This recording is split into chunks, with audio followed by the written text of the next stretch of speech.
Nakipagpulong naman si Pangulong Bongbong Marcos Jr. kay Malaysian Foreign Minister Mohamad Hassan sa Malacanang. Ilan sa mga napag-usapan ng dalawang lider ay ang bilateral relations ng Pilipinas at Malaysia, kabilang na ang mga isyong pangrehiyon na hinaharap ng dalawang bansa. Ang mga detalye alamin sa ulat ni Rose Babiera.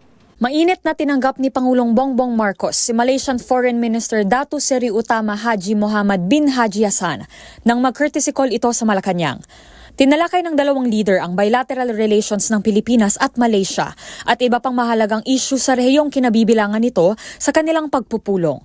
Pinasalamatan ni PBBM si Foreign Minister Mohamad Hassan sa paglalaan nito ng oras na bumisita sa bansa, kasabay ng pagdalaw niya sa iba pang mga bansang kabilang sa ASEAN. Hiling ng Pangulo, naway maging produktibo raw ang pagbisitang ito. Dagdag pa niya, umaasa ang Pilipinas na mapapanatili nito ang komunikasyon sa Malaysia ukol sa mga usapang pangkaunlaran. Matatanda ang noong nakaraang taon, si Pangulong Marcos ang naunang bumisita sa Malaysia.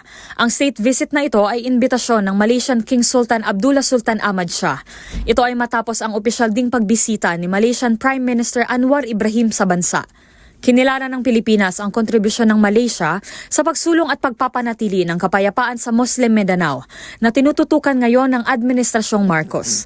Ayon sa tala, nagkakahalaga ng $8.1 billion ang total trade sa pagitan ng Malaysia at Pilipinas, kung saan nasa $2.18 billion ang export ng bansa, habang humigit kumulang $5.92 billion naman ang halaga ng import mula sa Malaysia. Tinatayang 950,000 ding Pilipino ang nakatira ngayon sa Malaysia at kinikilala natin ito bilang 9th major trading partner. Para sa MBC TV Network News, ito si Rose Babiera. Sama-sama tayo, Pilipino.